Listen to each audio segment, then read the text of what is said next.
YCP వాళ్ళ వలలో పడొద్దు. ఎందుకంటే వైసీపీ వాళ్ళు వేసే వలలో మీరు ఎట్టి పరిస్థితుల్లో పడొద్దు. ఎందుకంటే టీడీపీ రాష్ట్ర అధ్యక్షుడు పల్లా శ్రీనివాసరావు గారు మాట్లాడిన మాట ఇది.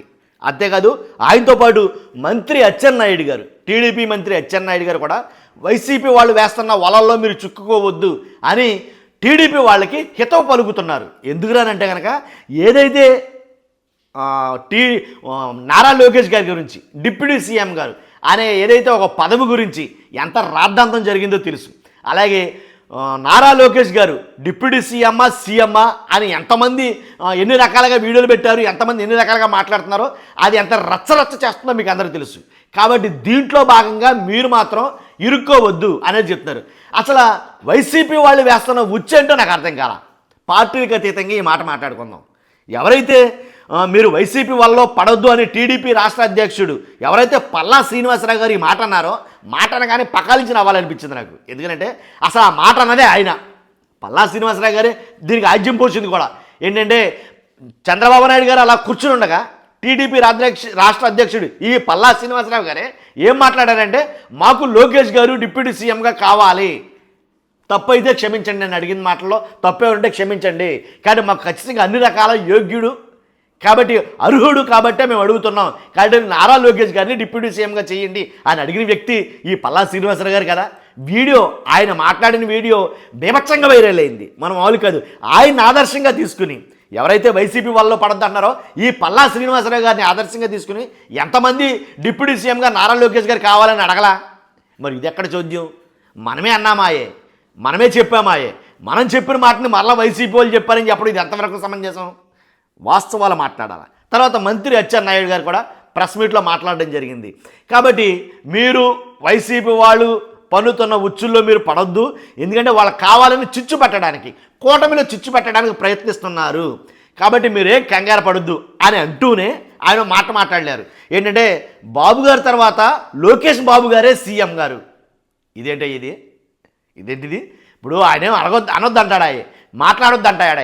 ఇదేం వైసీపీ వాళ్ళు వేస్తున్న పన్నాగమనో వైసీపీ వాళ్ళు వేస్తున్న ఉచ్చులని ఉరులని రకరకాలుగా మాట్లాడుతున్నాయి. మాట్లాడుతున్న కంటిన్యూషన్గానే మీరు మాట్లాడిన మాట ఏంటి? చంద్రబాబు నాయుడు గారి తర్వాత బాబు గారి తర్వాత లోకేష్ బాబు గారే సీఎం గారు అని అదే ప్రెస్ మీట్లో మాట్లాడుతున్నారా? మరి సీఎం డిప్యూటీ సీఎం అని మీరే అంటున్నారు ఓ పక్కన. అంటే కావాలని మీరే అని మరి ఏదైతే గుడ్డ కలిసి ఎదటోడి మీద ఇటుమంటారు దీన్ని. కానీ మీ మనసులో ఉన్న మాట ఏంటంటే డిప్యూటీ సీఎం గారి కింద అంటే ఆయననే కాదు, అచ్చెన్నాయుడు గారనే కాదు, అలాగే పల్లా శ్రీనివాసరావు గారనే కాదు, ఎంటైర్ మొత్తం టీడీపీలో ఉండే వాళ్ళందరి మాట మనసులో మాట ఏంటంటే లోకేష్ గారిని సీఎం చేయాలి. సీఎం చేయాలంటే ఫస్ట్ దానికి ఒక ప్లాట్ఫామ్ సెట్ చేయాలి. ప్లాట్ఫామ్ సెట్ చేయాలంటే డిప్యూటీ సీఎంగా ఆయన అనౌన్స్ చేయాలి. డిప్యూటీ సీఎం అనంతరం ఇక డైరెక్ట్ సీఎంఏ. ఇదే కదా మీ మనసులో ఉన్నమాట. అది చెప్పచ్చు కదా. చెప్పుకోకుండా అచ్చెన్నాయుడు గారు ఏం మాట్లాడుతున్నారంటే మనం కూటమిలో ఉన్నాం కాబట్టి కూటమి నియమ నిబంధనలు ఉంటాయి అని చాలాసార్లు మాట్లాడి బాబు గారి తర్వాత మళ్ళీ లోకేష్ బాబు గారే సీఎం. అదే వెంటనే సీఎం అని అనకపోయినా బాబు గారి తర్వాత మొత్తం లోకేష్ గారే అని అంటే దాని అర్థం ఏంటి? అదే మళ్ళీ అదే అర్థం వస్తుంది. కాబట్టి మరి ఎందుకని ఇలాగా ముసుగులో గుద్దులాట కింద ఉంటుందో తెలియదు. కానీ మొత్తానికి వైసీపీ వాళ్ళు పన్నే ఉచ్చులు అంటాయి ఏవి? ఆయన టీడీపీ ఉపాధ్యక్షుడు అవ్వటం, ఆయన లేదా ఆయన సీఎం అవ్వటం. అసలు వైసీపీ ఏంటంటే అయ్యో. సరే ఓకే అండి, అది విషయం. చూస్తున్నా మీరు అందరూ కూడా మర్చిపోద్దు, ఎవరికి ఉచ్చులు పన్నుతున్నారు, ఎవరికి వల్లేస్తున్నారో తెలియట్లేదు. కాబట్టి మీకేమైనా అర్థమైతే కనుక ఖచ్చితంగా కామెంట్ రూపంలో తెలియజేయండి. ఏంటి అన్న వ్యక్తి ఏమో టీడీపీ రాష్ట్ర అధ్యక్షుడు పల్లా శ్రీనివాసరావు గారు, ఆయనే స్వయాన నీకా నాకన్నా 4K HD క్వాలిటీలో మరీ మాట్లాడాడు ఆయన. పక్కన చంద్రబాబు నాయుడు గారిని నెట్టుకుని మళ్ళీ ఆయనే మాట్లాడుతున్నారయ్యే వైసీపీ వలలో పడొద్దని.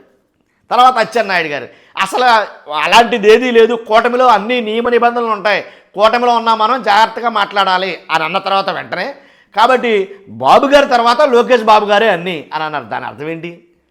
ఓకే అండి, చూస్తున్న మీరు అందరూ కూడా మర్చిపోద్దు లైక్ చేయండి. ఇలాంటి ఇన్ఫర్మేషన్ ఖచ్చితంగా ప్రతి ఒక్కరు తెలియాలి.